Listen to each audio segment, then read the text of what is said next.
Okay, so now we can all see the building. This is the building where I practice. And as Francesco said, I live in Lower Manhattan. I work in Lower Manhattan. The neighborhood is between Tribeca and the financial district, Wall Street, the World Trade Center. And one of the kind of fascinating things of living in a metropolis is that we are living with millions of people from an incredible range of backgrounds, but we're also living in what is essentially a neighborhood, a small place. I walk mostly during the day. Faces are familiar, and it's a very interesting and actually meaningful and powerful juxtaposition, a kind of basic experience that as an architect, I feel takes me or carries with me as I work in different places. So we work on public projects, we work on private projects in New York City primarily, but not exclusively. And wherever we work, the feeling for the local is critical for me to be able to work with this feeling of place and a feeling for the potential of that place. Now, I started my practice about 25 years ago. And at that time, I felt through my eyes, New York City architecture was very much a mixture of postmodernism and a narrative-driven formalism.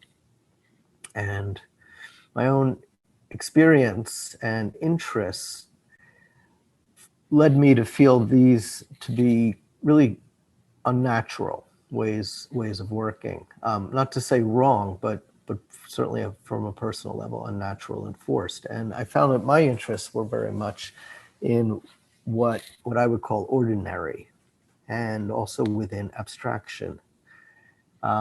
But in abstraction that's rooted to materials and to construction.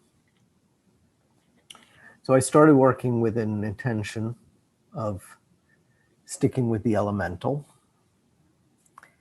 and to allow abstraction to bring in a potential for associations and for readings, different readings, and looking for form and materials that can engage very much with a place.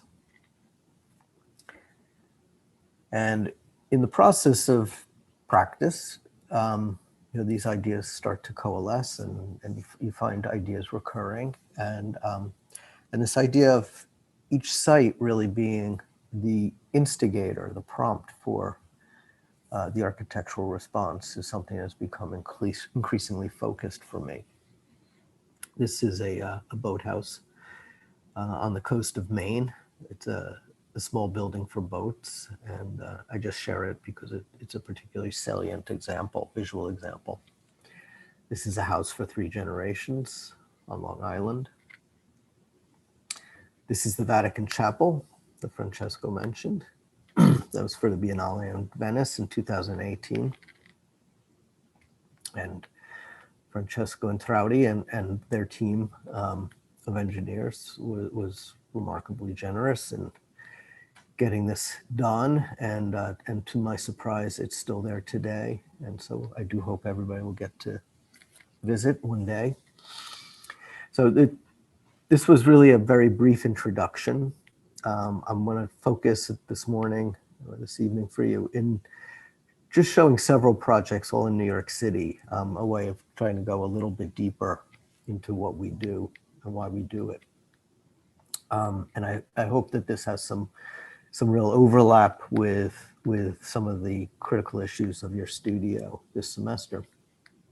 So each of these projects I'm going to show are sites that are very much encumbered with buildings. Each project comes with limits. And in each of these projects, we are trying to wrestle and transform with the site to bring new use, new utility, and new character. Each of these projects, it's worth saying, are also very much of a limited budget and have been administered through a public or a very competitive process, which is less than ideal. But this too is one of the lessons of working as an architect, and I'm sure that Francesco can share different but similar stories of working within a context in which there are many rules, many agencies, many bureaucracies, and all of them conspiring in a way towards less. And one of our critical jobs, I think, is to persist. Critical jobs, of course, as an architect, is to persist to make more, and to make more of these very real projects. So the first project I'd like to show you is in Manhattan. It's called the Center for Architecture.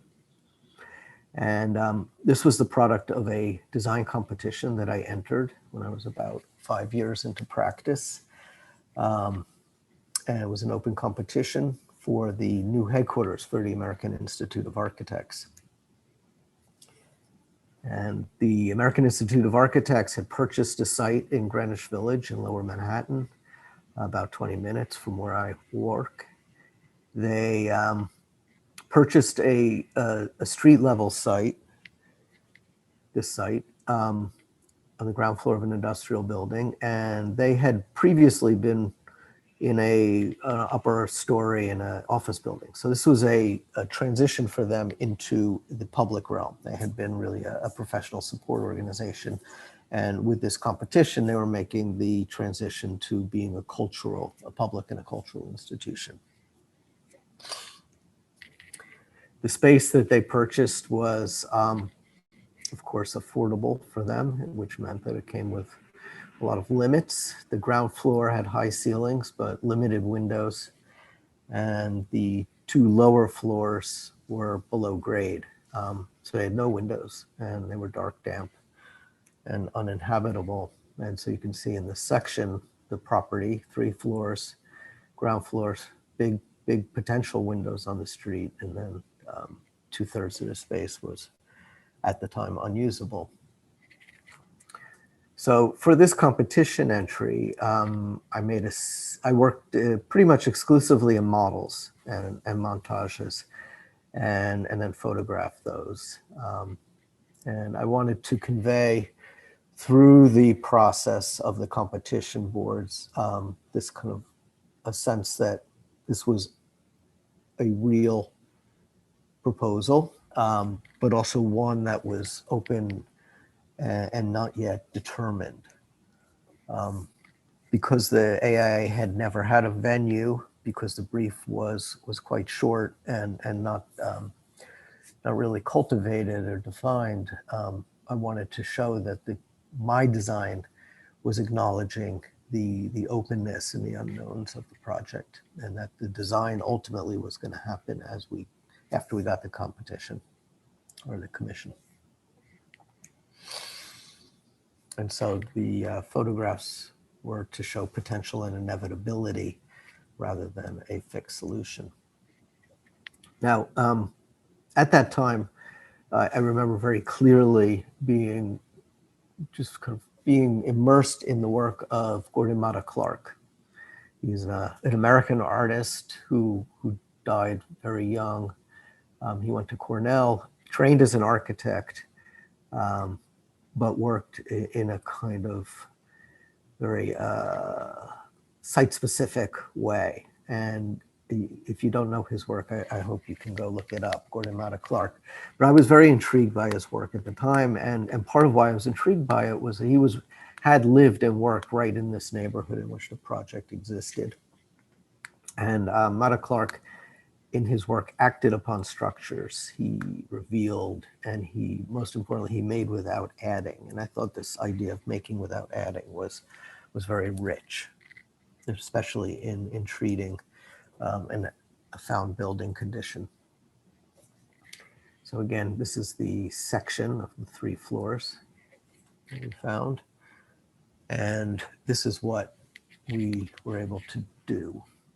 We cut out concrete floor slabs in these 3 floors to create double and triple height spaces. This let the light enter deep into all of the spaces. And in the process of letting in light, we were able to create usable space and also space that is defined by the light. And so this was the transformative act. And it's worth saying that this was done in a fully occupied building. And this is one of the tricks or kind of constraints that we typically work with, is to work within a very occupied environment. So the street facade was completely opened up during the process of the project, as the competition board suggested, to create a continuity between the city and the Center for Architecture. And from the street, it's possible to look in and see all 3 levels of the exhibits and the activities. So the interior is on display to the exterior. This is a view from the street. And then the spaces themselves interlock and kind of feed off each other in energy. And natural light permeates the entire facility. So this is a photograph taken from the lowest of the 3 levels. This is almost where the speaker stands when giving a lecture, and the seats are set up. So you're 7 meters, 21 feet below the sidewalk. Looking up, you can see the people walking on the street and the trees in the sky. And so in the process of transforming this place, we, to my satisfaction, made a place where there really hadn't been a place before. And we discovered space that hadn't really existed. And that space is really about the light itself. So this next project, very different project, but shares some of the same kind of constraints that that the Center for Architecture had. This is MCC Theater, which is a theater, an off-Broadway theater in Manhattan. MCC is a group that has been producing plays for about 25, 30 years. They work at a very high level, very creative outfit. So the site is in Midtown Manhattan, really the very congested part of Manhattan where there are tall buildings. And it's on the far west side in an area that was more industrial when I was young, but has now been absorbed into the kind of day-to-day living, working, and culture sphere of New York City. And this photograph is taken in the space, well, one of the spaces that we received to work with. And this space is below an apartment building, a tower. And there's actually 2 towers on the site. And our space for this theater is below these 2 towers. And through an agreement with New York City, the developers left space to be built out by a future cultural client as a way of getting concessions, zoning concessions, so that they could build bigger, taller buildings.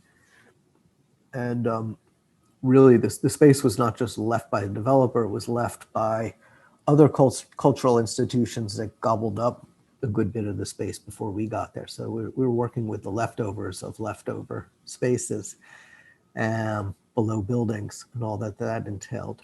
But that said, it was, for all the attributes of constraints and difficulties, it was something that I thought we actually could take on as a theme, an architectural theme for development. So in this plan, you can see the 2 theaters as we sorted them out, and each theater does sit below a tower, and then this kind of diagonal running up towards 11 o'clock on the screen correlates with a railroad which runs immediately below the site.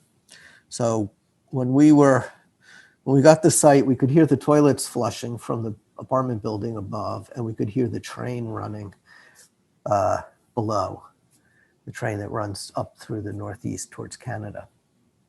So it was really a very difficult site for a theater, a professional theater.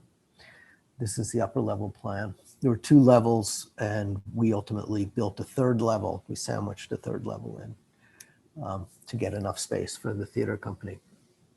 In the process, we added ramps, staircases, and different floor levels to fill in between the piers and the pipes and the wall planes that existed.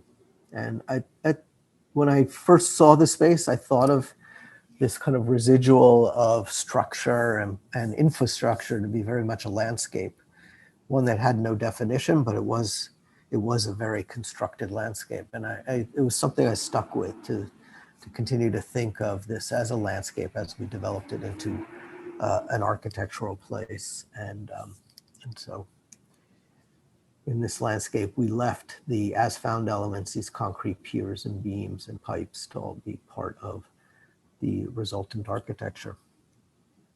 And that primary materiality when we got in there was rough concrete, and to that we added wood and a few select other materials.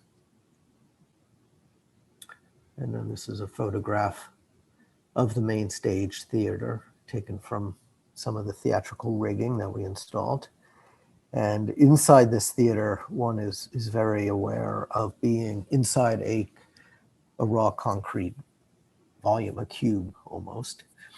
And within the theater, all of this elements of the structure, the material, the theater systems, the lighting rigging are all on view. So it's a very kind of open and expressive way of approaching a theater. At the other extreme in New York City, and most Broadway theaters cohere to this, the interior of a theater is a fantasy world.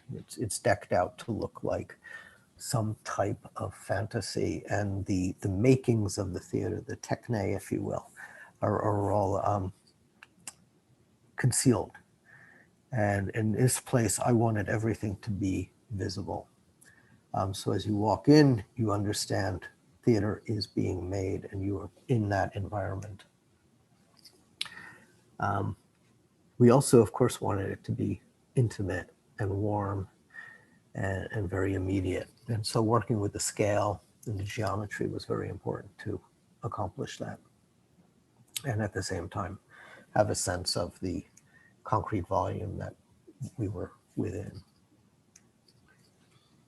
And within this theater, we designed a lattice of oak that wraps the side and the rear of the theater, and this lattice becomes part of the acoustical treatment of the theater space. Of course, acoustics are an incredibly important part of a theater, especially when the spoken word and voice is primarily how the actors communicate. And then we use the screen as an opportunity to introduce a lighting system that allowed the light within the space to be shaped. And that light, as it washes up the concrete wall, really pulls out the texture of the rough concrete. So there's this kind of simultaneity of refinement and roughness at all points. We built staircases and everything else to get up and through the theater. The upper floors are used for production, rehearsal, collaboration. This is a collaboration space. About 40 people work here, typically on a day-to-day basis. And then there are 3 spaces for rehearsals. And then this is a photograph of the second theater that is a more flexible space. And then the seating can pull out from one side, but every time I've seen a production here, it's a completely different space, fairly unrecognizable, which is wonderful. So with that, we're going to jump to another borough. New York City has 5 boroughs: Manhattan, Queens, the Bronx, Brooklyn, and Staten Island. Manhattan is, of course, the most famous, and all the skyline photographs that you might know or have visited if you've been to New York are from Manhattan. Queens is like a continent.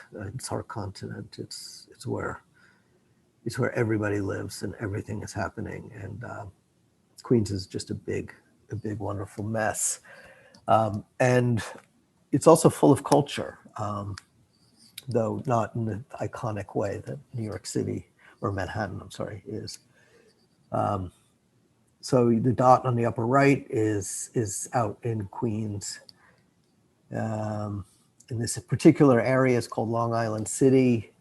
It is close to Manhattan and the East River. And in this part of Queens, historically, this was an area of transport, railroads, trucking, highways, and a lot of manufacturing. And we designed two museums, art spaces in Queens, in Long Island City here. On the left is the entry building for MoMA, Museum of Modern Art, PS1. And on the right in yellow is the Sculpture Center. I'm going to show you briefly both of these projects.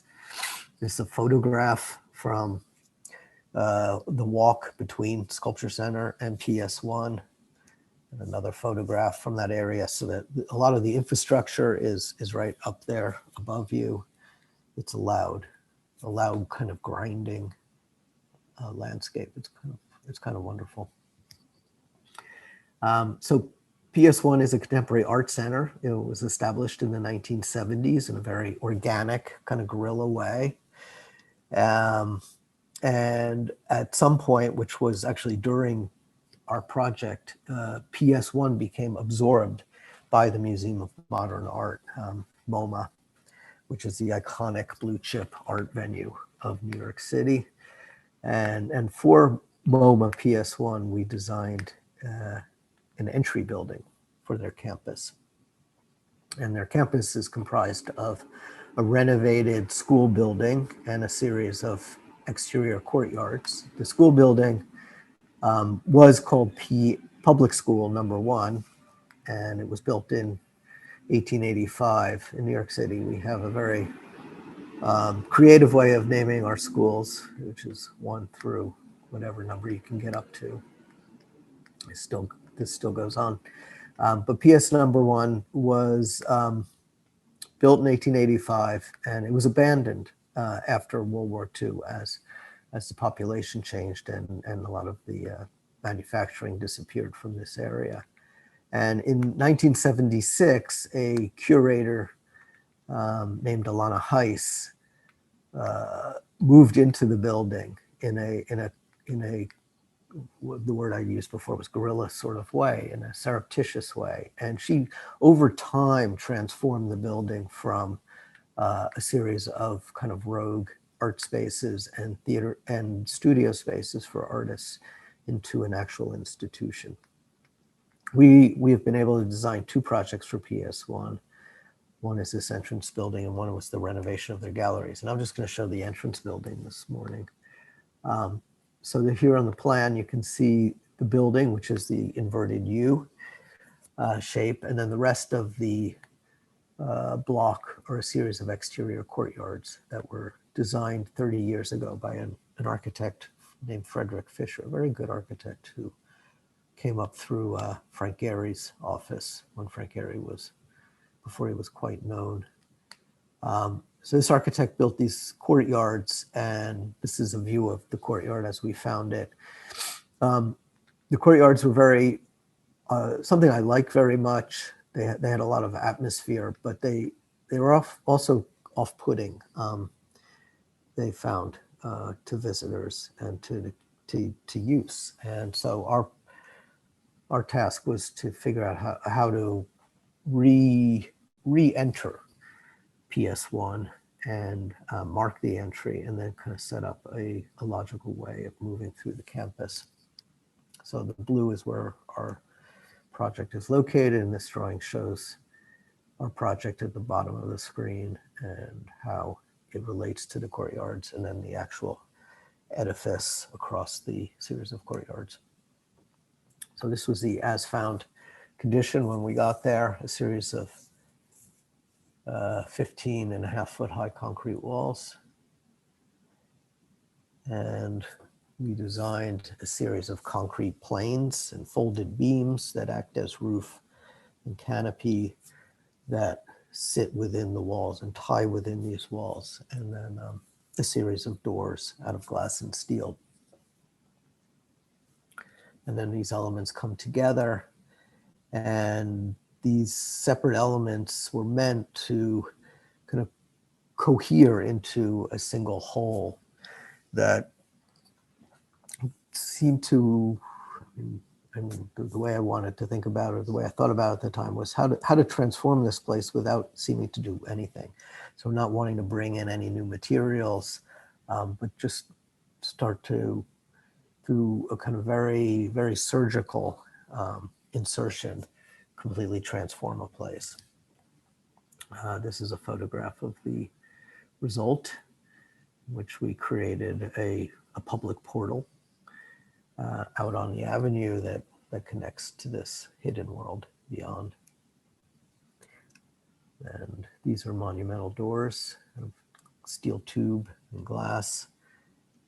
And the doors open as giant panels or as smaller passage doors, and this all is keyed into the programming of the institution. During the summer, they have music festivals, book fairs, and the like. And in the space itself, it's daylight, which animates the otherwise monochrome interior. And that daylight is what signals entry and pulls one in from the entry kiosk into the courtyards beyond. And the geometry is very critical here. And the geometry is redolent of course, the crashing street grids of this area. And very, very few but foregrounded details. One of the details was how to negotiate with the tie holes in the concrete. We developed a detail with rubber gasketing to insert glass rods into these tie holes. And then these rods become these tiny portal windows through the concrete walls. And then these little portals illuminate during the night if there's light inside, or during the day when you're inside, the light comes through the thick walls, and the light contrasts the thickness and the weight and the density of the actual concrete. And the building here making a place and a space in front of itself. And very much like the Center for Architecture, I'd like to describe this as a place that didn't really exist before. It was some place that one passed. And in the process, we made a place where one stops and pauses and reorients.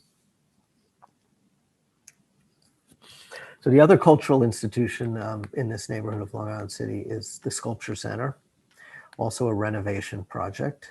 All of these projects are renovation projects. The Sculpture Center is more like a Kunsthal in that they are a big space that shows rotating art. They don't have a collection per se. And a lot of the art that they show is actually made for the space by contemporary artists. This building, the two-story brick building that you see here, was constructed in 1908, and it was built as a repair shop for locomotives, train locomotives. So train tracks actually came into the building originally. And the building had been used for most of its life for various industrial purposes. And then about 20 years ago, the artist Maya Lin, who is most famous for the Vietnam Memorial that she designed in Washington, D.C., did a very, very nice, very light renovation, just enough to get the Sculpture Center in there, into the building. And then about 20 years later, we got the commission to design actually a fire stair. So here's the plan on the left of the screen as it was when we got there. One big space, and you just entered right into the space, and the cold wind blew right in, and everything was right there. And the space was great for the art, but not particularly gracious or kind of fully formed place to see art. On the right, you can see the plan as we ultimately developed it. We built a 2-story addition at the lower left, and that addition becomes the entryway to the museum and then a connection into the big space. And these are the 2 basement level plans, the existing on the left and the what we proposed and actually built on the right. And as I said, when we got the commission, it was just to design a fire stair so that the basement level could become legal. And when I was kind of in disbelief that this was all that was being undertaken, but it was a public project. It was a highly baked into a multi-year process of setting up a design competition. But we won the competition, and then at the first meeting, I said to the director, to the dismay of the city, "So what is it you really need here? A fire stair is wonderful, but this is just the tip of the iceberg." And New York City, which was managing the project, was aghast that this was a conversation being had in front of them. But we persisted, and the museum director was really open to this discussion. And very much in an incremental way, we developed a strategy for doing a very small addition to accomplish a lot, to transform this building significantly. And I share this story because it's something I find over and over again, that the role of the architect can also be the role of helping to define what a project is actually about. Through school, we're taught very often through being given a brief, and we try to design to that brief. But in the real world, it's often that you walk into a place and you smell shortcomings and potential, and you try to, as an architect, put your finger on it and then give voice to it, and then bring the client along to reach that understanding of what's enough to undertake to make this project really worth doing. So here in the section, you can see the addition we created on the right, and how it ties into both the ground floor and the lower level, and kind of completes the building. So this is a photograph of the study model that we used in the development of the project. The study model is it's about 2 feet wide and 2 feet tall, big enough to get your head and arms in. And we use this model in lieu of renderings to develop the project. And you can see that the street wall that we created out of corten steel opens up, and it makes the entry to the museum. It opens up when the museum opens up, and then this is what it actually looks like today. The entry is between the old and the new. It's a gap between 2 materials, between the steel, corten steel, and the brick, which was the original building. And the selection of the corten was out of feel. It felt like it went with the space, the environment, the brick. But it was also because I wanted to use a material that spoke of weathering. And in this way, the weathering could tie into the weathered nature of the industrial building we were working into. Something important in this project was time.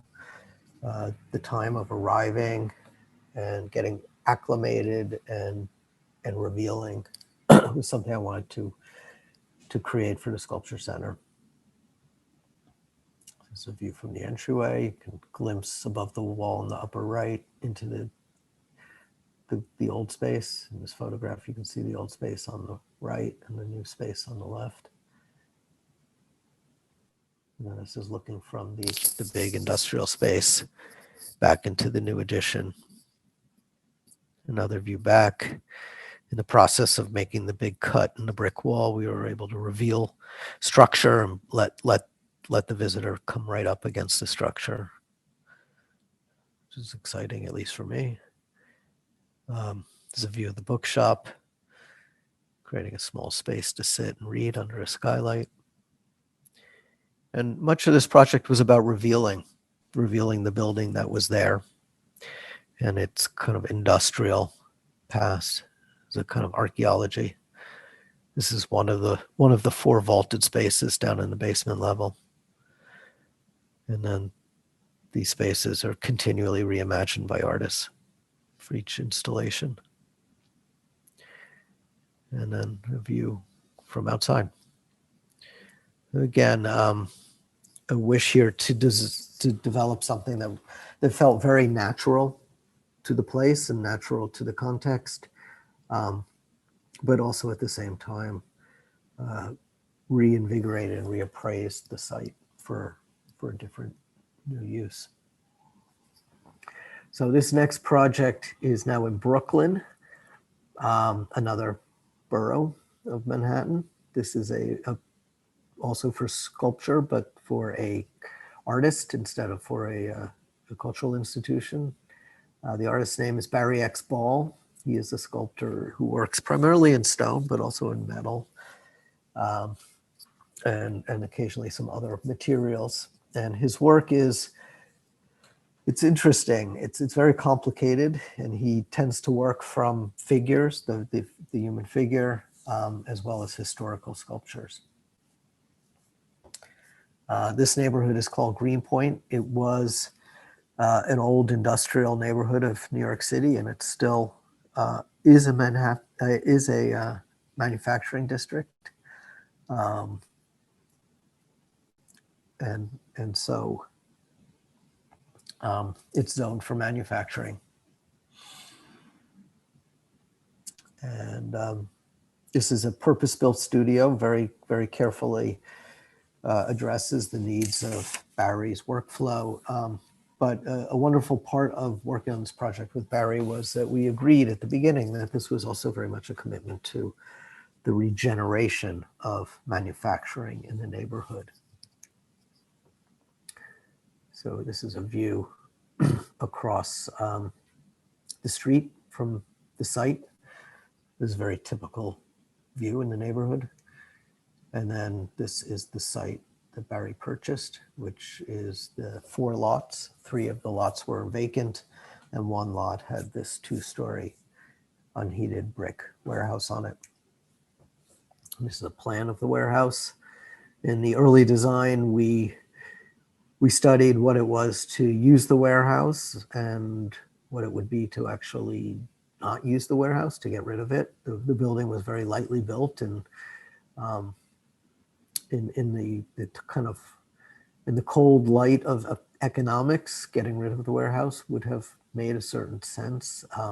But using the warehouse actually provided a richer potential of working into not just the site, but even the larger kind of context of the neighborhood, because the warehouse had a certain scale and feel that was natural. Here's a view of the vacant lots in the warehouse, and then the ultimate plan that we developed. So the warehouse, which is at the right-hand side of this plan, got absorbed into what I guess we could call a campus for the making of art. And it really represents in a very specific way his workflow, in which Barry purchases large pieces of stone that can weigh up to 20 tons. They come in on trucks. They're unloaded by a crane that we integrated into the exterior courtyard, and then moved by another crane, which we integrated into the interior. And the work happens inside and out. Here you can see the steel framing during construction in the old shell. And it created an assemblage of building forms. And these very much kind of restored the street and maintained the scale of the neighborhood.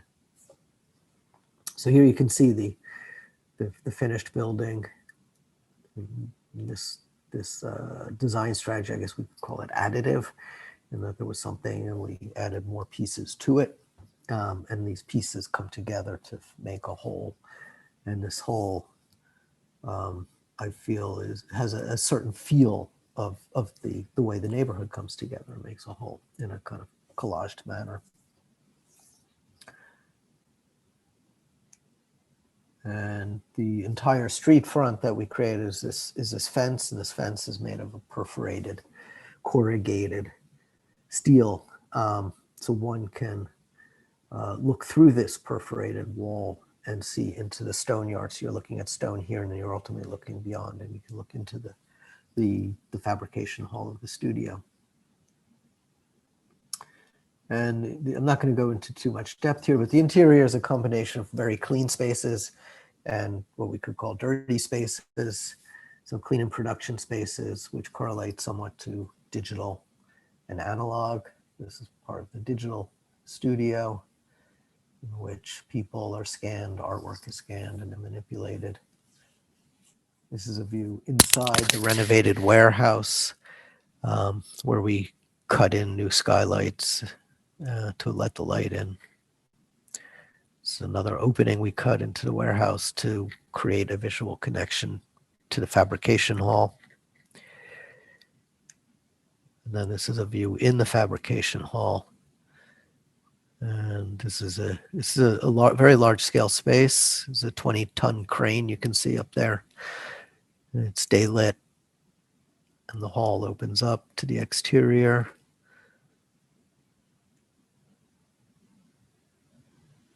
And one of the pleasures of having done this is every time I visit, it's a completely different environment as the art is being worked on and moved. And then you can see on the rear, there are a series of rooms that are for grinding, both sandblasting, washing, polishing. This is a view inside one of the rooms. Another room with two busts and a prototype. And then on the roof, we made a small structure that allows for on-site living in a manufacturing district. And so Barry can live up there. He actually really uses it more for his staff now as a place to eat. But eventually he might live there. This is a view from that space. And then a view from the planted roof. So this roof is planted and this has about half a meter of soil depth here. So this is going to be able to take trees in the future. And then the upper roof is also planted. And you can see in the building in the foreground here with the two planted roofs. It's just grass now, but eventually it'll be hopefully more of a landscape. And then you can see the context, the manufacturing context in the foreground, the East River, and then Lower Manhattan. That's the tall building out there is the World Trade Center, which is very close to where my studio is. So the context is it's just a wonderful context. And part of what was wonderful about this was to be able to design something that's both part of a continuity and is familiar, but is also very different, and weaving in new environmental and occupational concerns was part of what refreshed the typology here. So a couple final views. This is from the street looking in around when we were finishing up the project. You can see how you can look through the layers of the building, and this is, this was I'd like to think of it as a generous gesture to share the interior workings of the building with the neighborhood. It's very different than the original workshops and factories in the neighborhood, which are more fortress-like. And it's a way of refreshing and transforming the vernacular.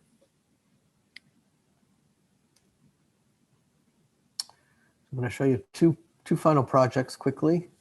They're both public libraries. This public library is in the Van Cortlandt neighborhood, which is in the Bronx, which is at the far north of New York City. You can see on this map, this takes about an hour by train to get up there. So it's some good distance away. And the neighborhood itself is very hilly. It's much more residential than any of the other areas that we've worked in. It's very mixed in terms of residential. They're tall buildings. They're single story or single family homes, and they're apartment buildings in the neighborhood. They're also commercial spaces and a lot of shops. It's very mixed socially, a lot of immigrants. There's middle class, but there's a lot of poor as well. Many languages spoken in the neighborhood. So our client here is the New York Public Library. Wonderful client. New York Public Library is in charge of the libraries in the Bronx, Manhattan, and in Staten Island. The other two boroughs have different library systems. And the New York Public Library bought this building, this kind of tan building, from a developer at the beginning of our project. And the developer had bought the building in foreclosure. I think the building had traded ownership 3 times between the time it was built in 2008 and the time the library purchased it. So it was built as a short-term transitional housing for people who are homeless and people who had issues, drug or emotional issues. But while it was built, it was never used, it was never occupied. And it was a very poorly built building, and it was a building that had suffered terribly from leaks and invasion when we got to it. And this is what we did to the building. We were tasked by the library to do what's called a fast track renovation. Very, very quick design process, a quick build. It was actually kind of pleasurable to be able to work quickly in New York City and accomplish something. Just as a bit of context, there are 207 of these neighborhood libraries in New York City. And they come in all shapes and sizes. There's certain similarities from library to library, but each one I think is important that it represents the neighborhood. And one way I wanted to represent the neighborhood was to make something that felt urbane and civic. It's a neighborhood that doesn't have civic buildings in it. This is a drawing that shows the building in its immediate context, which is something of an excavated pit. It's cut into a hillside, and at the rear and sides of the site are exposed granite.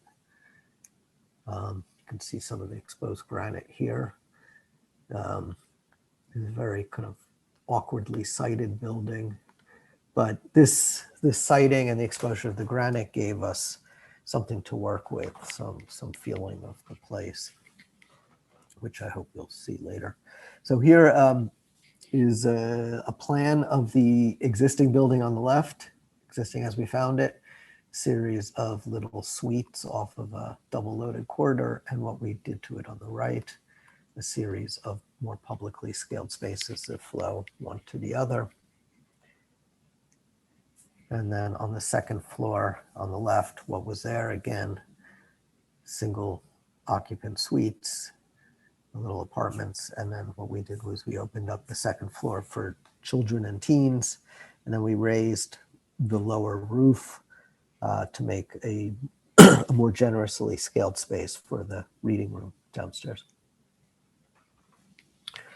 Here's the finished project. It's the building is clad in terracotta now, and this terracotta, I think, came out of both a feeling for working with the neighborhood, which is very much brick, stone, and slate. There's this kind of small scale unitized way that the buildings are tend to be clad in this area. But the terracotta also, to me, has a kind of rhyming relationship with the geology in the back. And the terracotta provides a kind of scale and color and texture. It gives the building some character. And a branch library is a pretty simple affair. It's complicated in its use and maintenance, but simple in its relatively small number of spaces. The books line the walls here. We let in natural light through clerestories. This is the raised roof area. The people in the books are really providing the color in the space. And this was a project with very limited views available, but what we could, we kind of captured and framed to make some sense of the space outside, part of the experience of the interior. It's a view of the second floor, the children's room, and made the windows of the children's room spaces themselves. They become seats for two.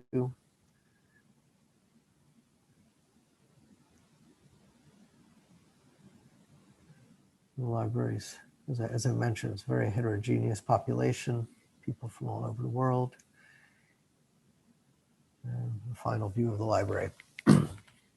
And yes, I wanted the building to be very civic and to speak of a kind of permanence that the original building didn't have. And also important was to make the building inviting. And as such, you can see people in the library. And when you're there, you know that people like yourself are there. It's a place to go.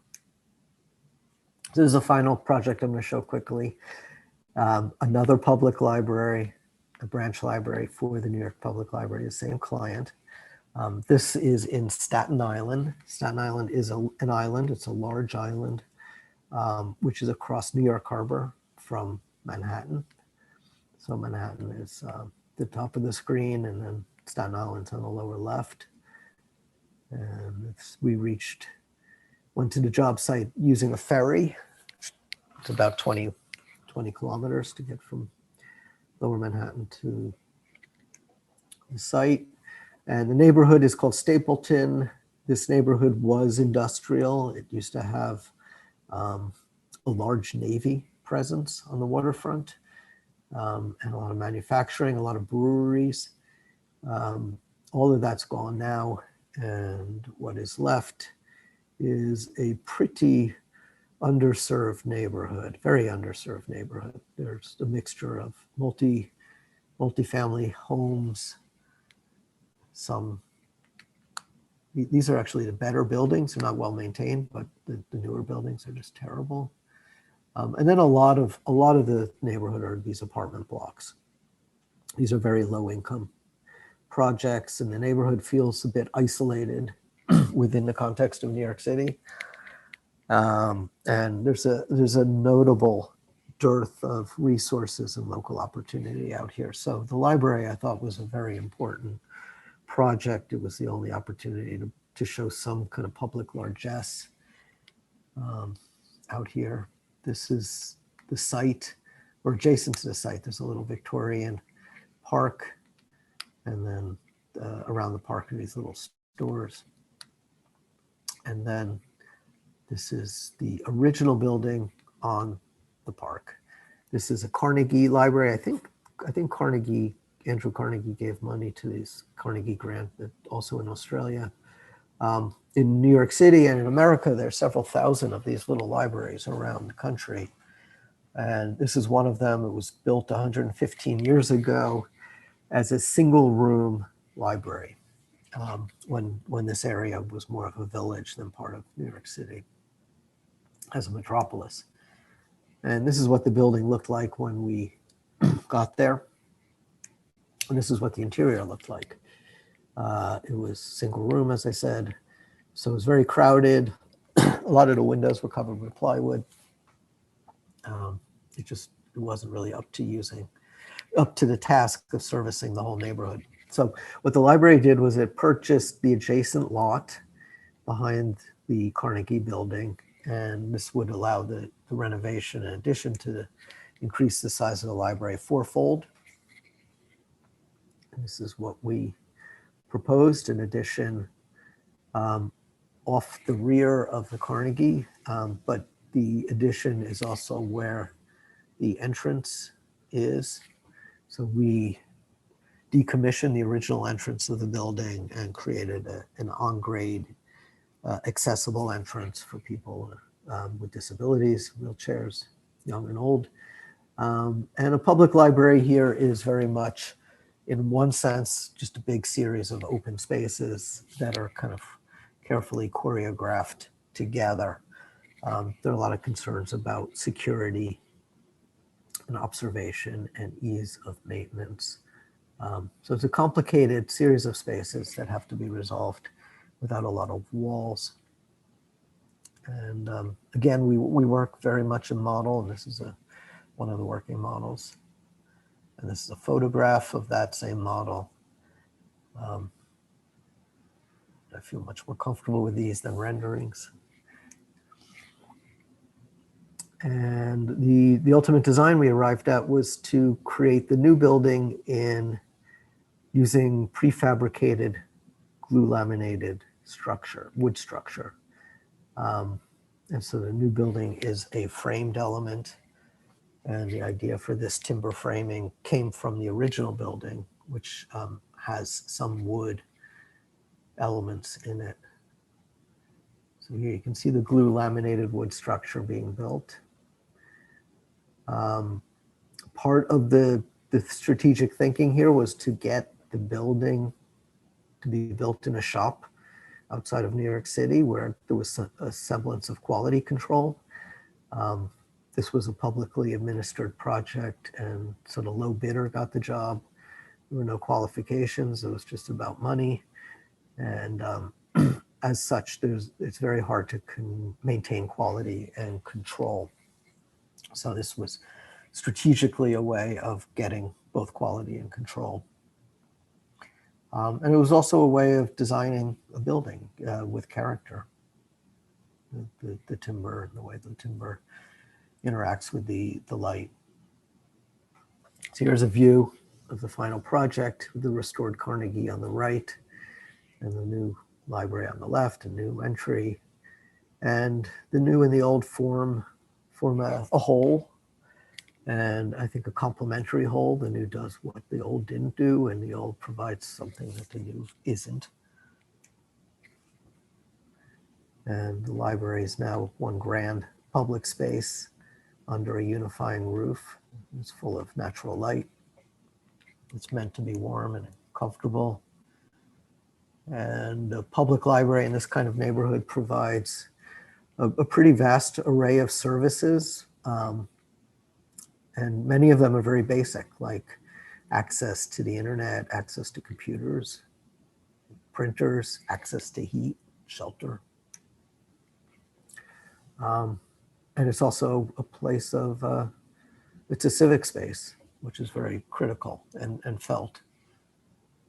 It's open to all. It's full of teens, which is great. The teens kind of coexist with the computers and the books and the social spaces. This is a view of the central core within the building. The core houses a community room and the staff lounge and the bathrooms. It also is where all the mechanical for the building is aggregated. This is inside the community room. The view from the community room looking out, you can see the sloping street outside. This was the renovated children's room, the Carnegie building, which we renovated and made into the children's room. And then the building is very transparent. Again, wishing to make the building an inviting presence within the neighborhood and a very evident public resource. So this is the last image. And I'd just like to conclude by saying that each of these projects as a renovation is very much about change. And in a way, it's about a slow change that happens through design and through a kind of plainness that I think helps to add value to the ordinary and allow the ordinary to be reappraised. And as such, it's a way of trying to bring in the architecture, I believe, is a way of trying to bring in the positive values of place and not leave things behind, not make the new architecture a rejection of the old, but something that helps to embrace the found and bring it along into a kind of new and positive stance and performative future. And it's hopefully, it's something I believe very strongly in, hopefully a way of working both naturally and in a way that can endure, so that the work that we do is going to age well, both in terms of itself as a constructed presence, but also as a facility that has to withstand the use of people and maintenance.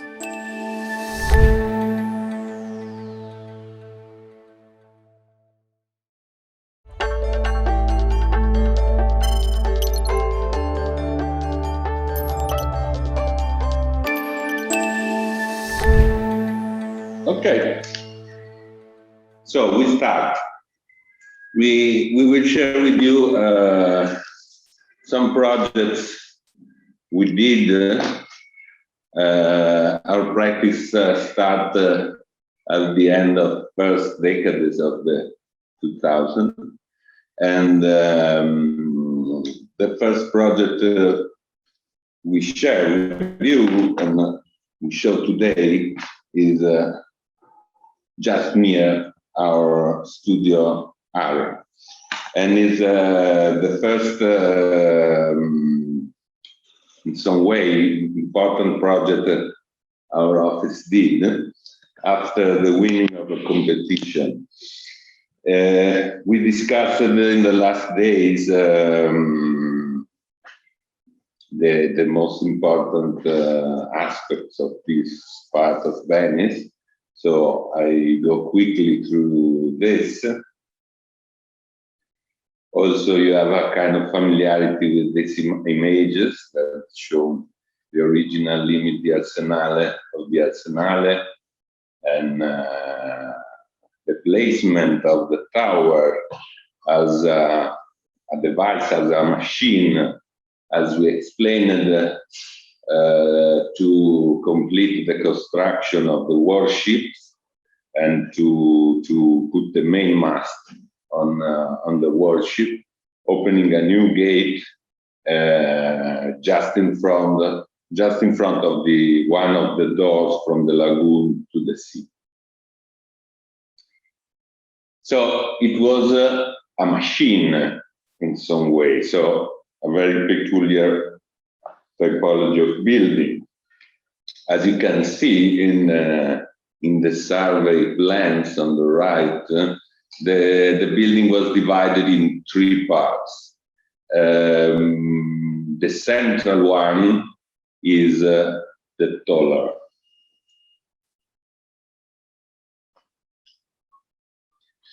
And another aspect very important of this building is the scale of the space, of the interior space, because was dedicated to host some wooden mechanism that allow to work and to put the main mast, the weight of the main mast, to manage the movement of the weight of the main mast and to put on the ship in the final phase of construction. It was working like a crane in a way. There are two boards to enter the competition. Maybe it's interesting also to you to see how an architect can win a competition. So it's very important to fix, as we discussed just at the beginning of today, the main concept that to consent to communicate them to the jury. And we made a choice also to work with a big model in 150 scale, and probably also this kind of communication has helped us to win the competition. And what was very complicated to manage was a very intense functional program. So I'm sorry that the caption are not translated, but I translated for you. We have to manage an entrance, ingresso, the light blue, the pale blue. We have to manage an auditorium for 70 people.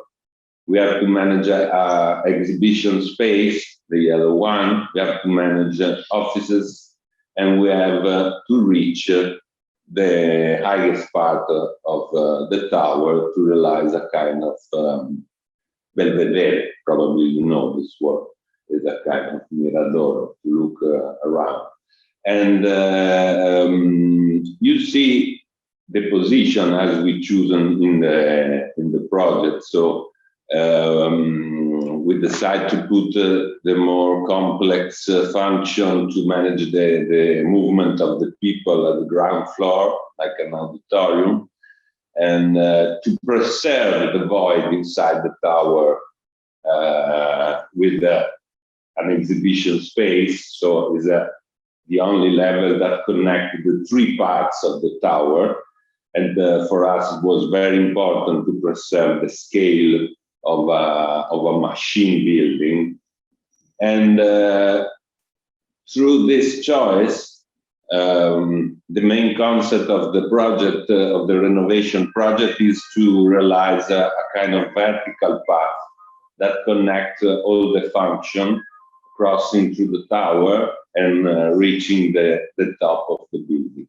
And so for that, we managed to put the office space near of the roof of the side, on the side of the central part. That also was a possibility to work with the roof to realize some skylight, because also the tower, as you see in the section, has very few windows. It was a closed machine building that only has a big window, a big open on the south front to control the movement of the works.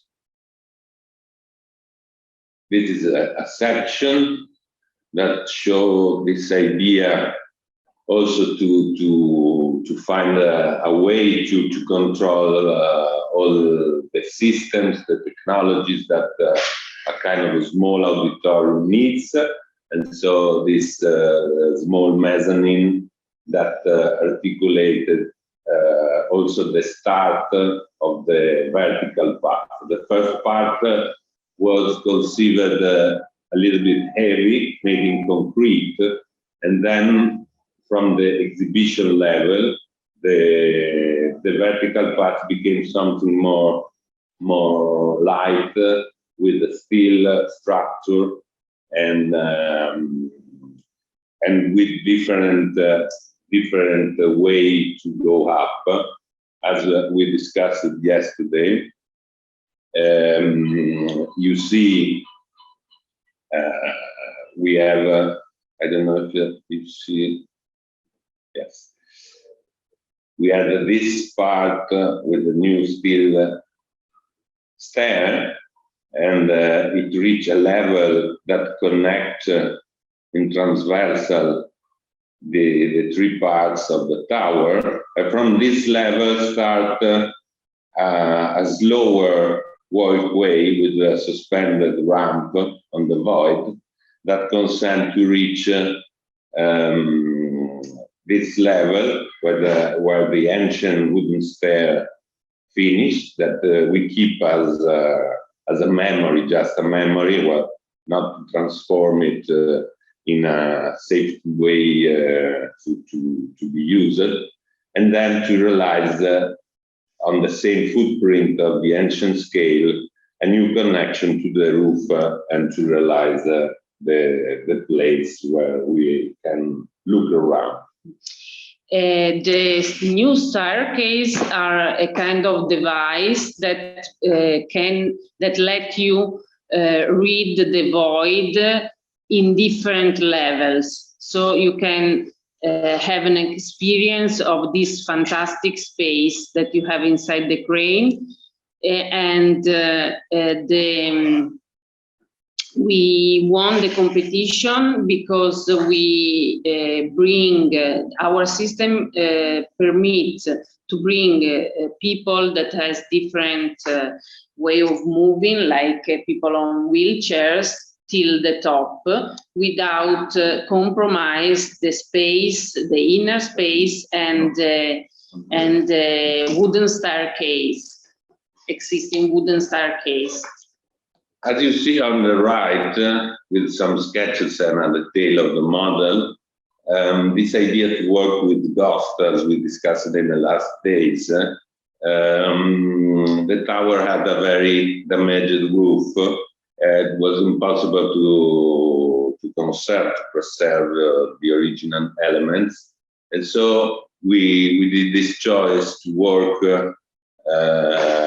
with the shape of the original roof, but with the insertion of this skylight, the measure of a corner on the main front of the tower, that consent, as you can see in the section, the light arrive also or in the office spaces, or in this case, through this open situation that feel that the tallest part is the central one, and the light can arrive in the main level. This is the start of the building site. It was very complicated at the beginning because we need climbers to complete the demolition. They were not a safe situation to start to work inside. And it's possible to imagine through these images also the plan of the scaffolding and of the phases of the building inside this very big scale space was a project inside a project. Also, we have to consider that to control this main concept of the project during the building phase, an architect has to also to manage a kind of design that a kind of drawing, that need to share information with the contractors. And when you do an intervention on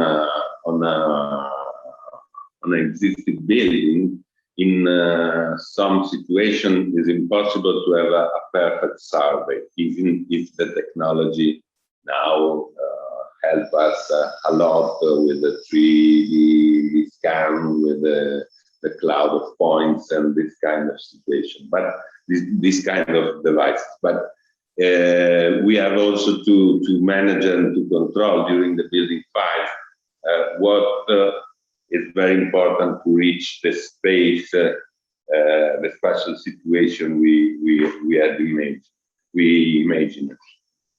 And this is also the choice to use steel, because it's a clean technology and very fast to assemble on site, also to adapt them. And this condition that probably has something different from the survey you have in your hand, and this kind of design that of a drawing that want to control the alignment of the parts, was very important to define the space and the relation between the new elements inside the tower. Some image of the building site. Also this kind of solution to realize ramp in some way suspended on the void was possible also because we were allowed to complete to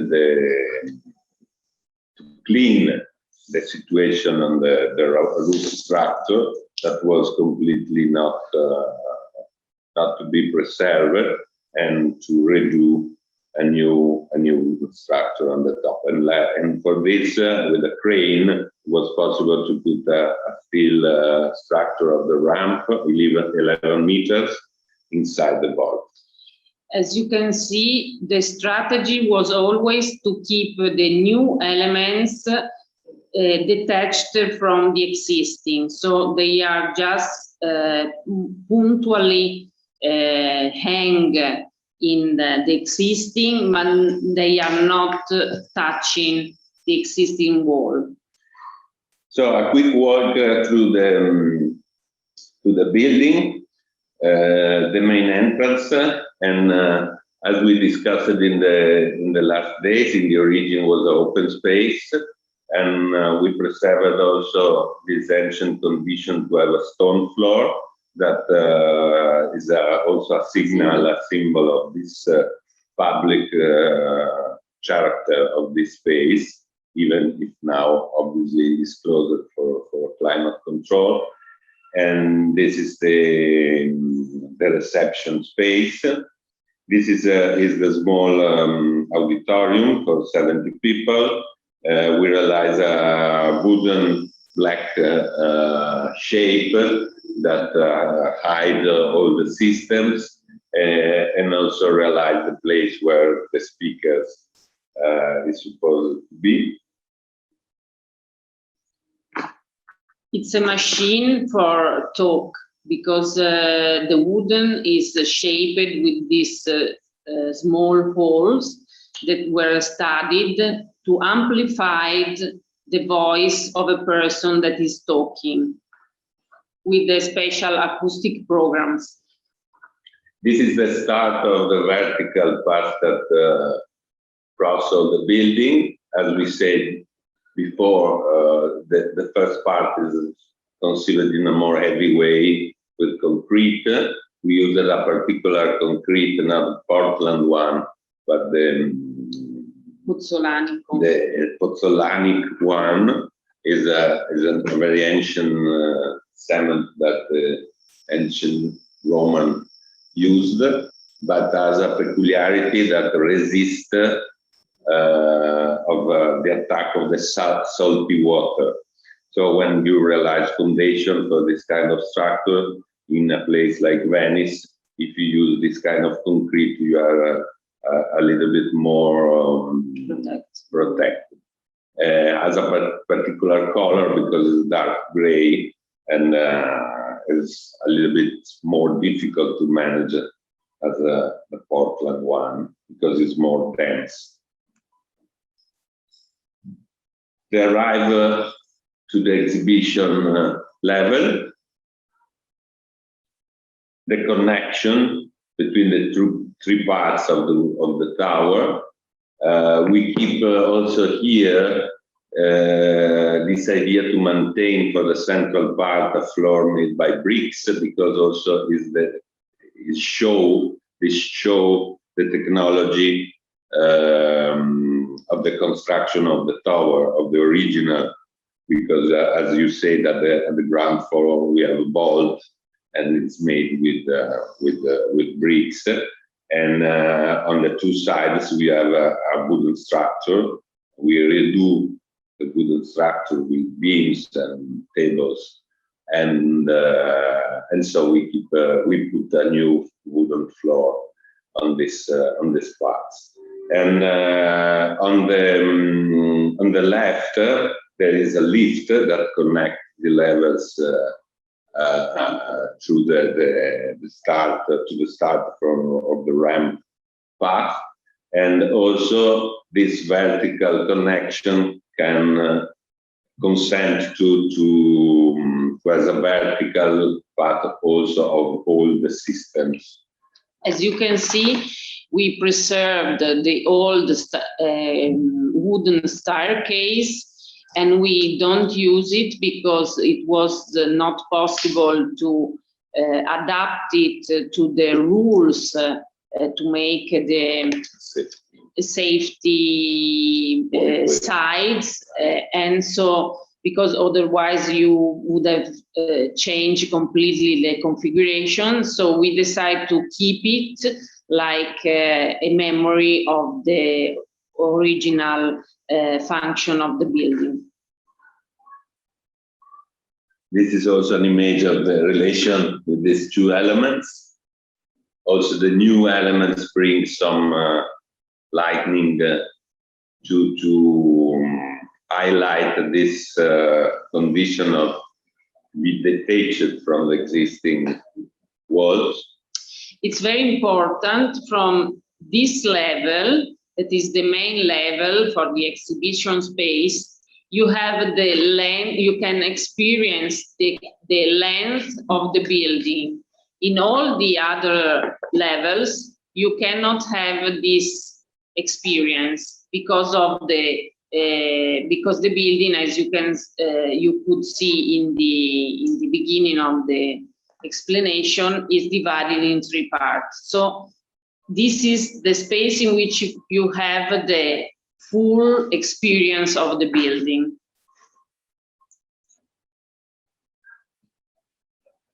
And this the design of the stair with the balcony on each level also consent to as an experience The void. where I've near the apparently suspended volume of the office part that is detached from the wall, as you see in the section, and consent this idea consent to the natural light to enter in the space. This is the articulation of these points of this detaching space. The hang volume, as you can see in the sketches and you see in the previous images, has a particular shape on the bottom because in a way you configure the ceiling of the big space with this kind of crystal, and you hide inside all the systems. You can see here the space of this small room that is a hang room. It's sustained by two beams, reticular beams that are put on the existing walls, and it's always detached. You can see the volume from under that is a kind of crystal suspended in the void. And here the starting point of the ramps, the slow promenade till the top. Here the ramps. The ramps reach two levels that are important. One is one of the two windows on the front of the tower, from which you can have a wonderful landscape. You can experience the wonderful landscape of Venice. And then the final point of arrival, in which you have an elevator that brings you up till the last level outside of the terrace. What is very interesting about the view from the top of the tower, that is in some way a different height from the bell tower you have in Venice. No? It's possible to go on San Marco Tower Bell. It's possible to go to San Giorgio Island, Palladio Church Tower Bell, but you are around 100 meter. Here we are at 36 meter, and in some way you have a feeling of the city very different. If you see the images on the right, you see from one side the city, because you are just at the limit of the city, and the scale of the tower bell are similar as of the chimney in the industrial area to the other side on the mainland in Marghera. And from the opposite, you see the sea. You see the end of lagoon and the sea. This is a view from a Vaporetto, a place you know. No more there is a crane in this space in our studio area, as because was used, as you know, for a maintenance of Vaporetto, but then was abandoned. And so during this particular summer, was, as Traudy told you in the last days, it was a competition with different teams, and it was possible to do 2 of these teams, and also we chose to do a proposal for a place you know, Pelzel 113. And the program was similar but not the same as a studio program, and obviously we had a lot of more restriction to manage for this proposal. We won the competition of the tower, and we arrived second on this. The competition was on the 2006 and was for architects that were not less than 41 years old. So as you can see, they ask us to do a bar, a canteen, and to have some facilities for the workers there. We decided to preserve all the structure and to work with the second level that is completely detached from. Sorry for the bells outside. Probably you cannot hear me. And you can, as you can see, we decided to work with the new floor that is completely detached from the existing structure, so you can still experience the height of the windows in the walls. Here are some sketches of our proposal. There is also a wall that is hiding all the services, the kitchen and the lift and so on. And in the front part, as you can see, there is a small bar open to people that is working in different way from the canteen. Here you can see the existing volume that we preserve and we didn't touch, and the wall that is covered with wood. The new staircase and here the space. And we wanted that this new flooring, it's the kind of floating floor that is hang partially to the existing structure with with cables, sorry, and it's a floor that is made partially with transparent material like glass that lets the light go under on the ground floor. Here the overall the model okay. So this one is a renovation project we did in a place in the center of Italy, in a town in Ferrara. I don't know if you have something about. It's very interesting place also because it's one of the city in Italy that has had urban plane made during the Renaissance.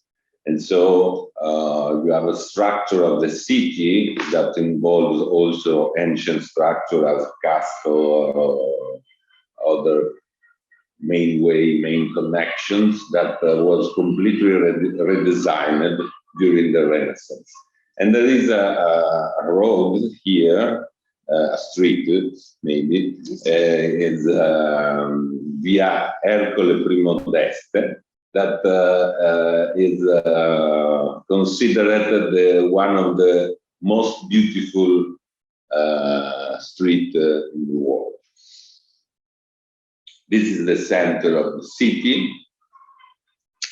The city is very particular because, as you can see, it conserves the Renaissance walls, and it was built, these walls were built in a way that you keep inside the medieval center that Francesco is pointing on the down, and they plan the addiction in the Renaissance to develop the city inside the walls, and they left also some parts that were not planned, that were kind of empty space to be planned in a second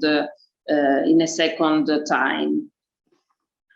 The area of intervention is very particular because it's the last part of inside the historical center, inside the wall, where you had agricultural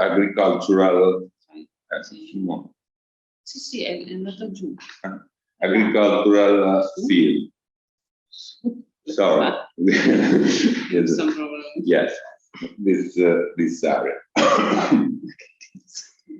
is in between a cemetery and a system of gardens, and this L-shaped area was the only one remained as a farm inside the historical center.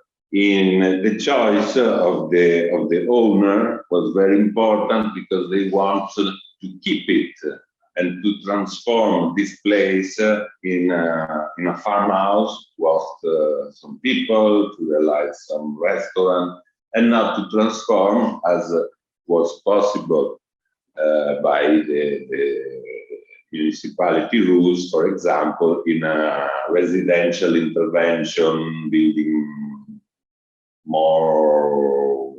more elements and something like that. And in this case, obviously, we lose completely this particular situation. This was the condition of the existing building. Probably it was longer. He had 11 elements in this derived. with only six parts, and was transformed with some addition to improve and to be a shelter for the agricultural machine and this kind of things. So in some way you lose the design of the original building that is coming from Renaissance in this case. And probably, but we are not sure, in the middle of this column, you had empty space in the origin because it was a building in the origin to dry canapa, to dry, was a casella, that was a building, a special building to dry canapa and other vegetables. So the idea was to keep the existing volumes of this shelter around the building, the original building, and transform its volumes in a new building, detached from the existing one, and in some way to redesign the front of the building, giving to the building a kind of unitarity design. And also to emphasize this structure that was characterizing the buildings with the columns, the brick columns and the brick structure, and to work with this facade that is giving an unitarity to the building, but is also permitting to have different levels inside the building without give outside a real perception of this. This is a model, and this is also the relationship between this new building, is a facilities building with head systems, pump and other spaces, also as a shelter for agricultural machines. And the height of this building is related to the height of the walls, of the Renaissance walls, on the top of which there is a very beautiful walkway all around the city. This is the building. The choice of use these two materials is that the curtain steel one hosts the systems, the system rooms, and the other part with the wooden thin element host a little office, some how do you say, changing rooms for the workers. There is a special room for wheelchair people. Yes. It was important also to design the roof in some way because it's a kind of fifth front of the building, as you can see from for the existing building. And so we choose to use this particular finishing material that's smashed, crushed rocks that consent to drain the rainwater. And so the existing building in the origin was divided into parts. The first part was the farmer house, and on the right you see la stalla, stable for animals. Stable for animals with a central connection. But we want to transform it, and we want to, at the ground floor, we will have a room and a stable space for dinner, for breakfast, and also on the left, in the room with the chimney. And in the center we have facilities like a kitchen and bathroom. But what was very important for us is to put this new articulation of function inside the building, letting the people to move not in the center of the building, in the darkest part, but all around. So with a continuous feeling of the relation with the landscape. You are inside an historical city, but you are also inside a very beautiful landscape. This strategy let you go around, but also let you feel the new part detached from the old part. We move the stair in another position, so it's more became in a more central situation and can serve, as we will see in the section, the different part of the building. This is a concept of this idea, and this is the situation. And we choose this kind of wooden box, no, in some way to let feel this different condition from the existing walls of the perimeter. This is also the starting of the new stair. In this position, you have a crossing space that face the two sides of the building.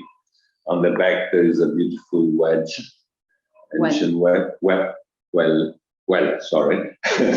And in some way, as we will see, we imagine the stair in the same way of the tower. There is a bit heavy part starting from the ground, and then the stair became more lighter going up, as you can see in the sketches. Also because we used a second floor that in the origin was not accessible, was only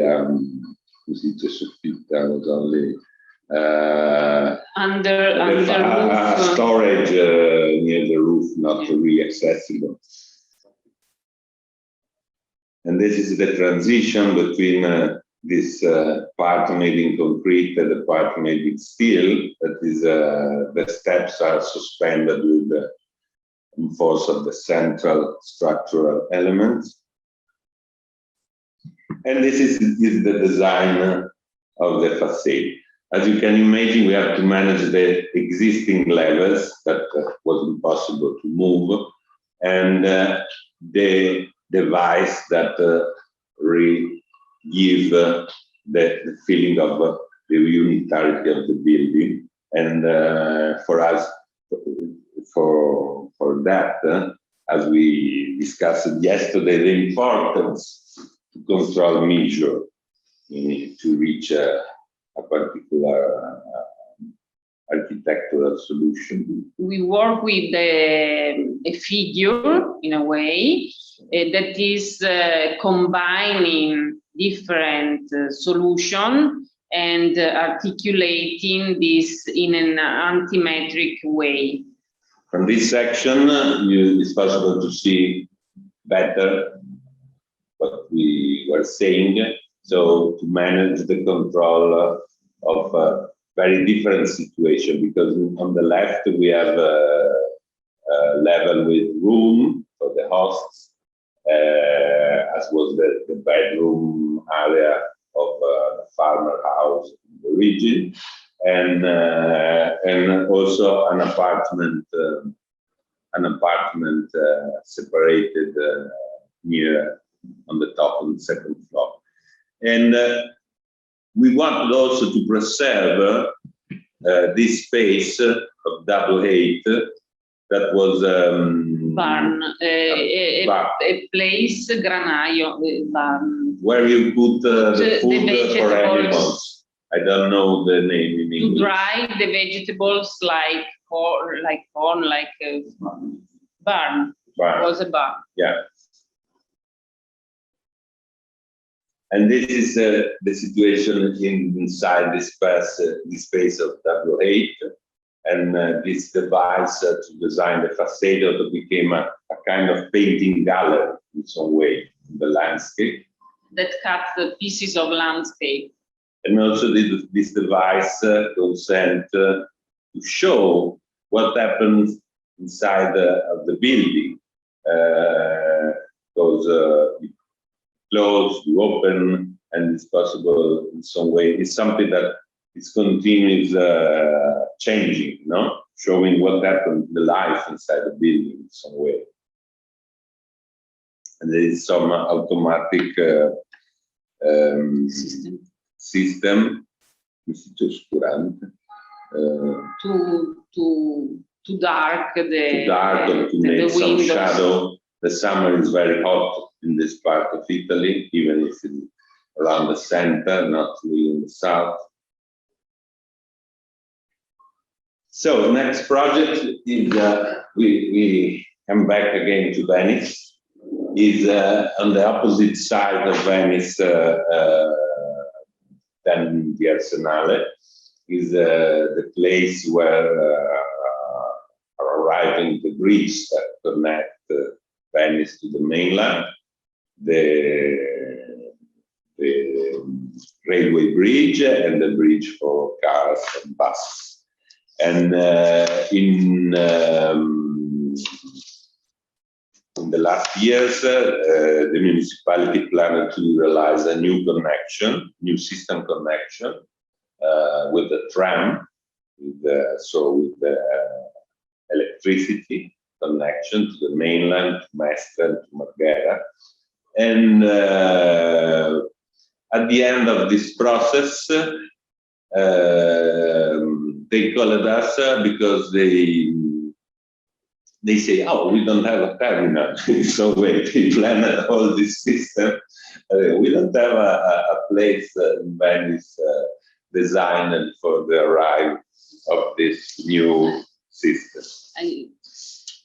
Probably you are wondering why we are showing you a project that is apparently has nothing to do with built on builds, but in a way it's that this device that we are showing to you is dealing with the existing, because it's inside the space that is the entrance of the old city island. Yeah. So this is Piazzale Roma that was modified in the years when, as we told you in the previous lecture, Venice was involved in a modernizing mood. They intervened in the west area, and they did the intervention in the area of the Arsenale, as we show. So in this area, you have a changing of scale of the buildings. You have the big garage. Garage. Puoi contarlo? Sorry, one moment. Okay. You have the big garage that has a completely different scale of the surrounding. Then you have big spaces with the systems, for example, for the gas, nel triangolo là. And then you have previous old factory like cotonificio, that means a place in which they used to produce cotton tissue. And then you have the architectural now university. It's the architectural university. We were inside with the meeting about archives. Archives here. And then you had the factory for the tobaccos, for example. That is another big building. So it's a particular part of Venice in which you change completely the scale. And we, as you can see from these photos, and we and what is important to consider to this space, this condition, as you had some building made at the beginning of 20th century, some rationalist building like the garage. And but there is a very big confusion, because people that not know the space has a very difficult to find the connection. Where is the buses? Where is the taxi? Where I have to go to Vaporetto? And so it's a very, very confused space. During the years, this condition was not really solved.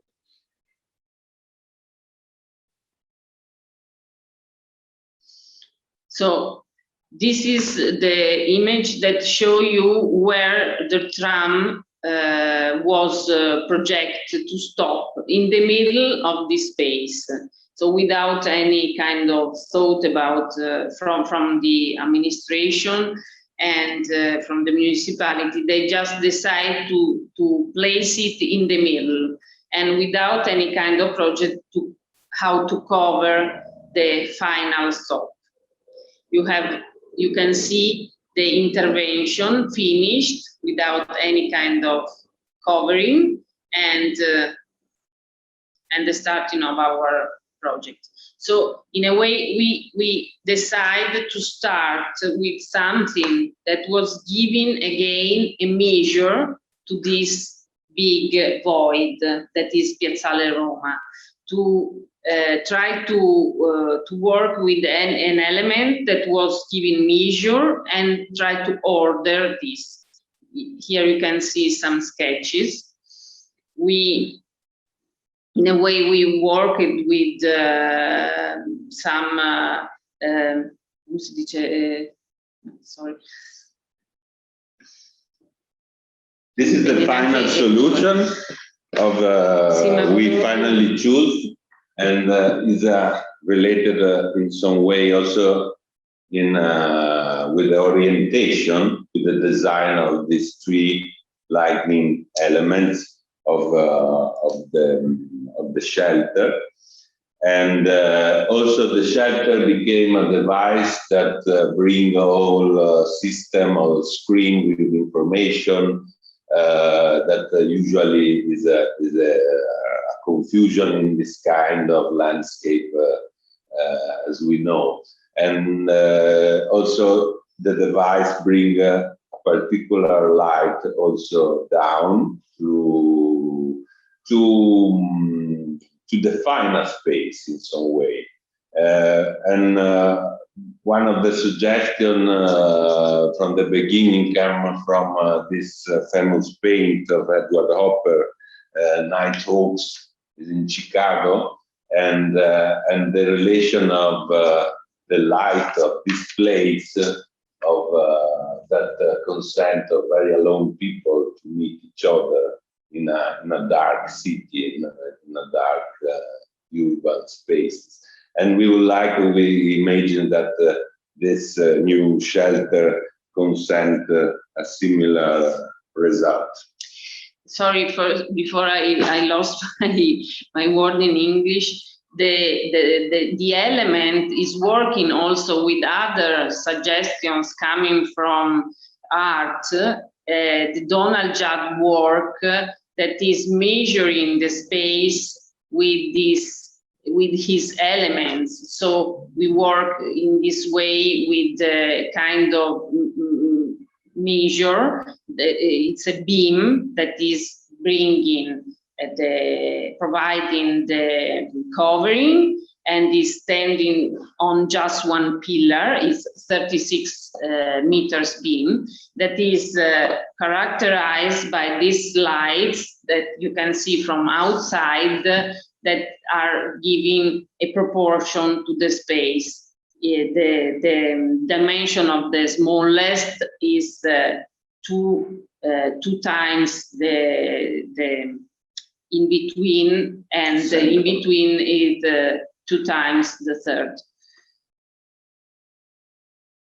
This is the sketches of a building, of a construction characteristics. We have a concrete pillar, and then we have this beam made with coils, with folded coils, and the thickness of the folding consent to move all electrical systems around, and the rainwater the rainwater came down through the pillar in the central part.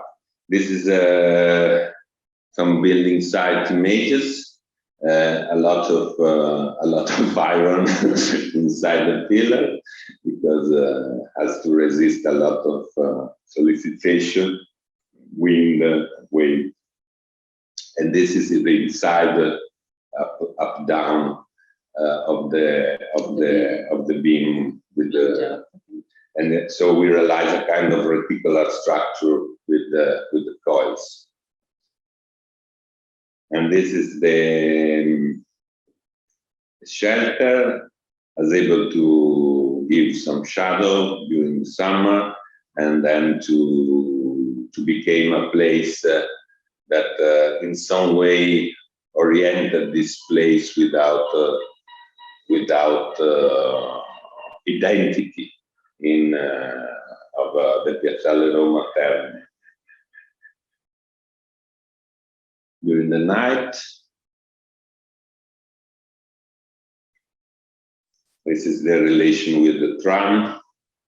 It was very complicated to manage also here the measures because the tram has some movement on the side, so it was very delicate to find the right measure, not that the tram able to touch the shelter and this kind of things, or very complicated rules related to the railway typology of infrastructure. And also during the carnival, a lot of people seems to start to love this place. At the beginning, we had a lot of polemics in the newspaper. They say, this, what is that, this shelter? So, but I think it was architectural. If you do well your job, an intervention, an architecture stimulate reactions in some way.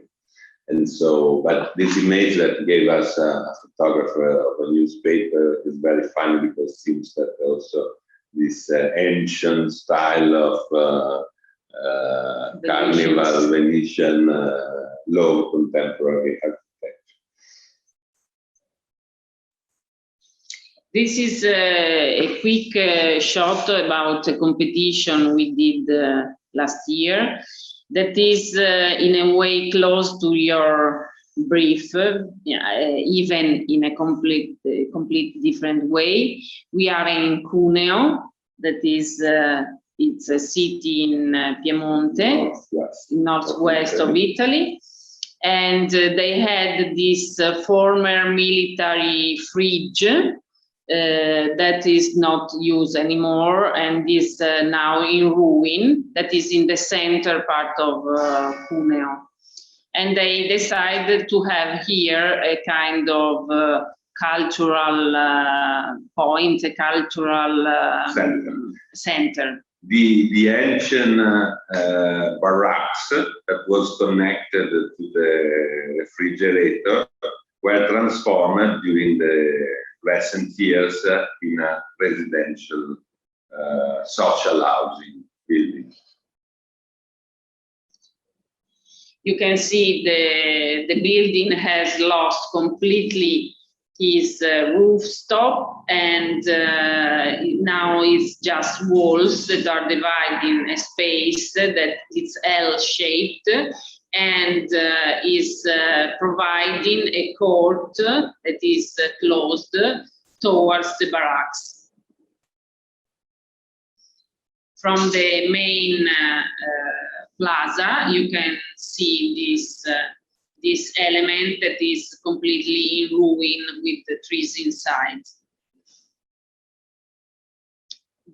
Our strategy was to provide this cultural center, not occupying all the inner part, and to cleaning in a way to keep the outside part.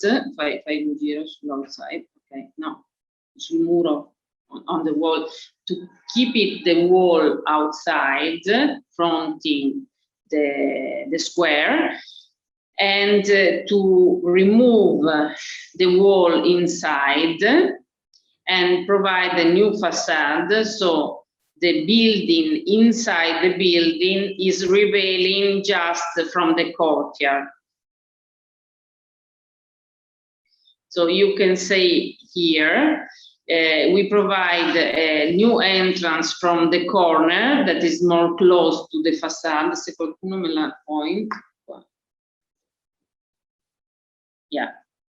And to allow some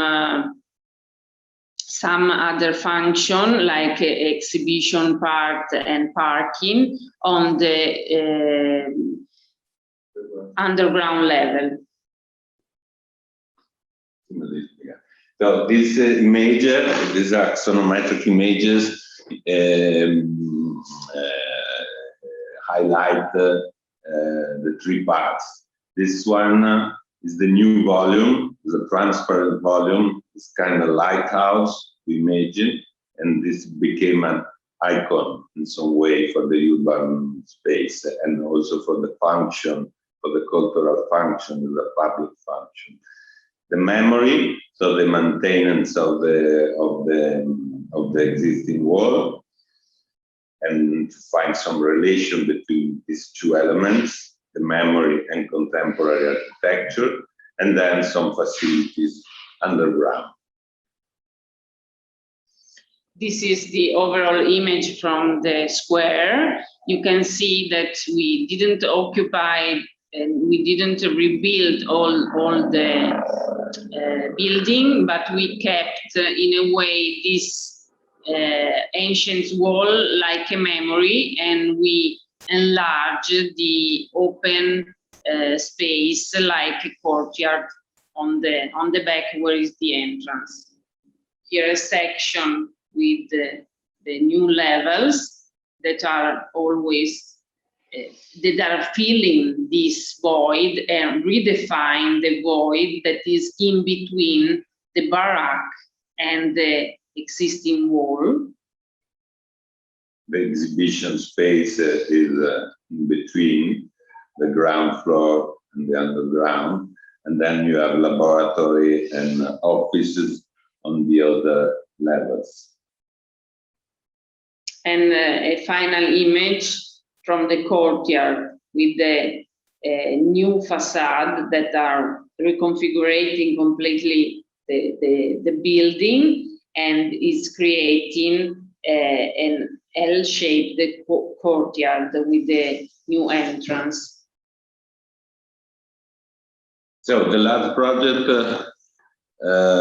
we will show is about renovation of greenhouses inside the park, an historical park in Vicenza. It's a small town near, not so far from Venice, and probably you know for the Andrea Palladio architecture. And it was a very special place, this park, because in the origin was a garden of a villa, of a private villa, that and for that was designed during the 19th century from a landscape architects with the owner, and to design also this part with a lot of statues in the gusto del tempo, in the taste in the of the time. Yes, is of the time, with a small lake with a circular temple here. And in this area, you have this system of greenhouses. That means, as you see in the image on the left, it was a wall. It's not in an English way, greenhouses. In the Veneto villas, you have a space that was facing the south, and to consent to preserve some fragile vegetables as lemons, oranges inside during the winter, But the peculiarity of this structure that was realized on an ancient wall of a convent of the Middle Age, this one. This was realized during the 19th century.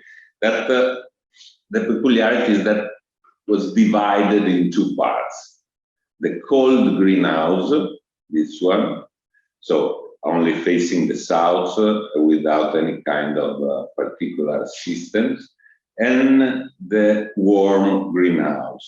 Warm, it means, and this is a difference between, for example, the English greenhouse of the 19th century, that probably you know, that using this very thin steel structure and glasses, it consent to preserve the warm side during the winter. In this case, as we have also a very cold winter in this part in the north of Italy, you had a system of underground channels connected to forni, come si dice? Oven, that bring the hot air all around inside this space.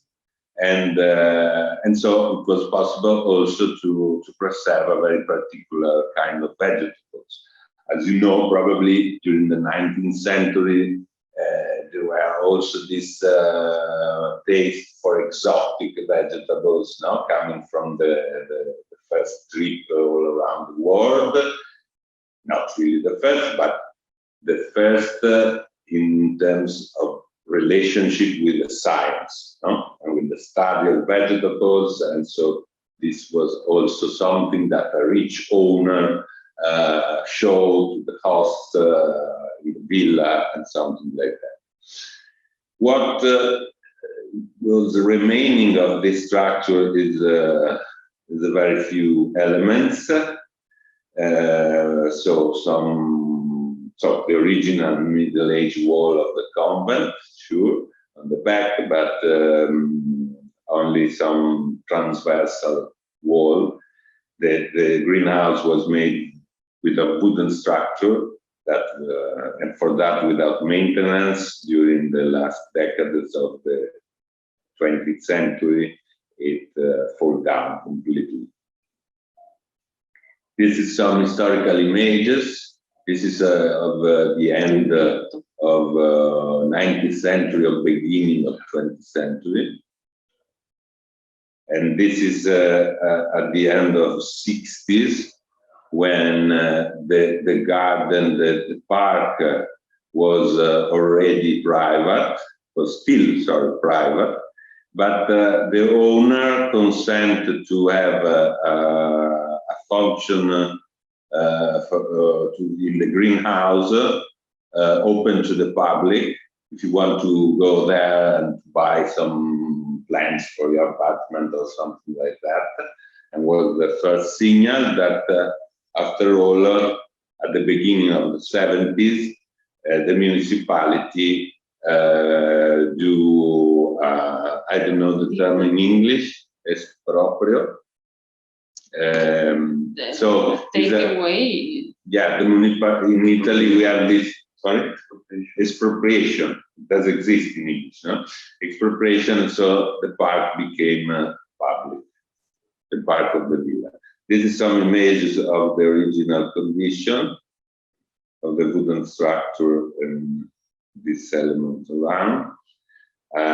Detailed survey of the warm greenhouse system. And what the start of our work, this was a public work, is still a public work because we finished only the first part of intervention, is to transform this structure in an open greenhouse. Open greenhouse means to host some public function open to the public. The park has not covered spaces for meeting, and also during the last decades were made inside a container some bathroom, and so with this intervention was possible to clean all this temporary solution, and also to put the guardian, caregiver. I don't know. So the man that control the security of the park inside the small tower. Our idea was following also our belief of the strategy to do a relationship between the existing building and contemporary architecture to realize some kind of detached structure, in some way a kind of umbraculo, so something, a device that is used in the south of Italy, in the south of Spain. That is a device that realizes shadow in some way. Ombra is shadow in Italian. And so imaging also, because we have a very low budget, because of the public intervention, as usual here in Italy. And so also to find a good strategy to make possible to build this building. The first survey during a very cold winter. And this idea also to transform in some way the permeability of this space in an unexpected way. Also using a tower, a small tower, as another entrance to the system, also for disabled people. This is the plan, the general plan of our idea. So that manage this idea. We have one entrance to the park in this position, so it was possible to through the ramp arrive to the tower, or from this path around the circular lake. You can arrive to the system and then to the tower, and then we can visit the structure, keeping the warm greenhouses like an archaeological discover in some way, and putting some public function in the cold greenhouses, like a meeting, conference, activities, laboratories, maybe related to the cultivation of vegetables, horticomestidici, and to realize some new cultivation with some learning. Vegetable garden for learning activities, no, for the people, for the kids, and then realizing a new structure in this corner. This is you have to consider that is a little bit. You have a small slope, as you see in the section that go to the lake, and on the top of this slope you have a bar, kiosk, and also the new bathroom that was originally placed inside a container here. And the park has a peculiarity that is open only during the day, during the when you have the daylight. So during the summer it's open until 8 o'clock p.m. and during the winter until 5 o'clock p.m. But with this new possibility to have another function, they asked us to manage some possibility to keep open this part for the public, even during the evening. And so for that, we realized a new open door, then the main gate in this position, that could be used during the night to reach this place. An image of a model, an image of existing condition. This is the path around the lake on the right. With the tempietto. And there's a small temple on the top of a hill. You will see in the next images. This is the strategy more detailed in plan, preserving the warm greenhouse and on the side the cold greenhouse. We decided to, in some way, in the origin, the food and structure of the greenhouse arrive on this wall. But we decided to define also this space like a walkway, a little bit ambiguous in between the interior and exterior, because as you will see in the images, it's covered, but only with the grid that made some shadow. This is the original condition. As you can see, it was very dangerous, very bad.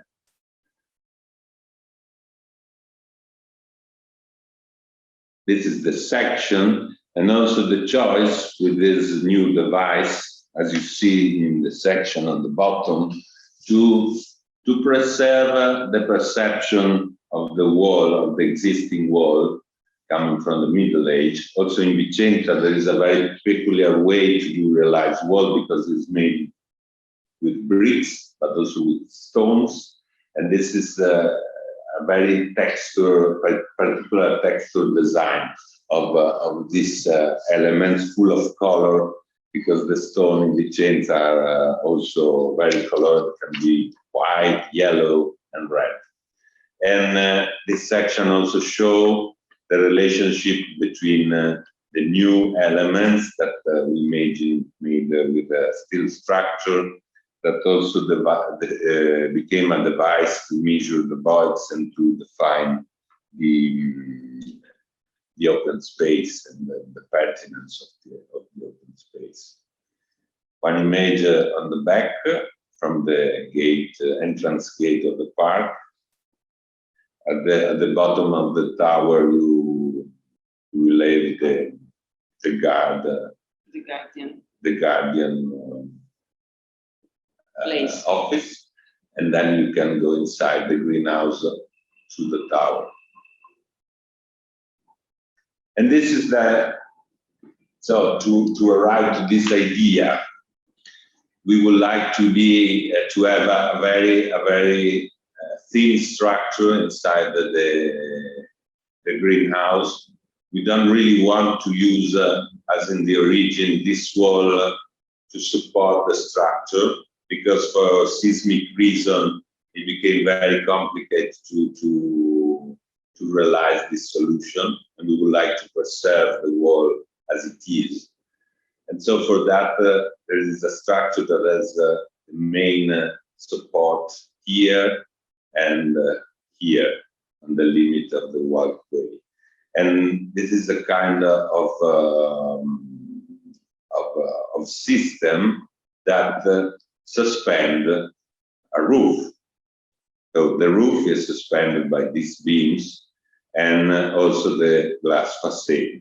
So we would like in some way to work with this suggestion of this idea of greenhouse, of a very light space. As you know, during the 19th century, they realized the most incredible experimentation and improvement of building technology through the greenhouses in England. And all this system is reshaped with grids. Metal grids that can be open and changing also this condition of light and shadow. Some volume was made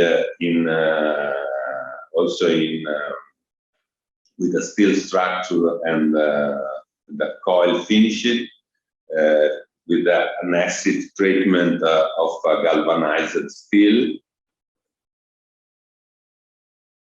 And this is some render of the solution, and we go through quickly. And we arrive to this is the sample we did, because it was a very experimentation also, this treatment. We would like to use some treatment of the metal that was not dangerous for the wall as the corten steel can be some way, because the corten steel has to be established very well, spending some time of the open air, and then it's supposed to that it not release rust powder in some way. But here, also due of the public commission, the public timing, it's not really possible to manage this, the control of this detail. And so we have to find a finishing that works with existing wall, also highlighting the contemporary intervention, but in a kind of a balance. Respectful balance.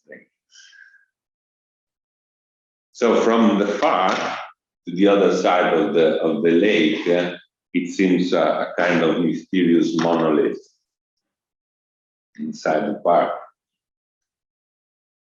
That is good transparency when you move. Arriving just near, it reveals itself like a light structure and transparent.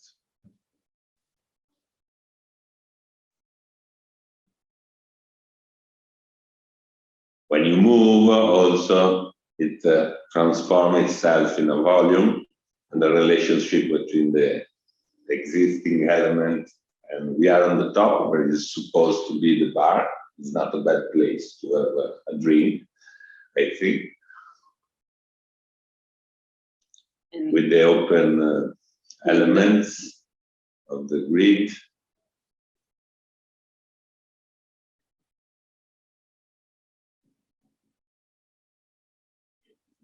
And this is the walkway on the front, this kind of portico, as we say in Italy, the very light glass facade. On the bottom of the glass facade, there is this grid with circular elements that host all the system with the changing of the air and these things. So when it's closed, you are inside a space, even if you are in open air, and you establish a relationship between elements, between trees, between something like this. If you turn around, you see through, you see the park. This is the warm greenhouses. As you can see in the images, the structure became more large near the wall. So we have pillars only a double position on the front, and this is consent also to use using this kind of pillar that is only 10 centimeters of diameter, because we would like to let filling the wall, the existing wall back. Sorry, there's some music coming from outside because there's some young ship boat going around the canals. We are in holiday, and you can see on the wall there are this big stone tank for the water that is coming with the rain. And the triangular shape of the soffit of the final volume, that inside which there is a systems machine for the conditioning. the air control. This is the result. Now we would like to work with this texture of the existing world, to let speak to the people, the history of this place. This is the cold greenhouses. Here there is only just a concrete floor made with red oxides, also to stay on the color range on the space, even if through contemporary elements. And this is the situation from inside to outside, with this transparency, and from outside to inside, and you see through the reflection the existing wall on the back. This is the relationship between the service area and the greenhouses. We design also this elements, this kind of sequence of elements that design the voids, define some part of the gardens, maybe with the bar. It's not yet realized that you have a space to let the kids playing in, and something like this. And another, I think, last one, images of the greenhouses.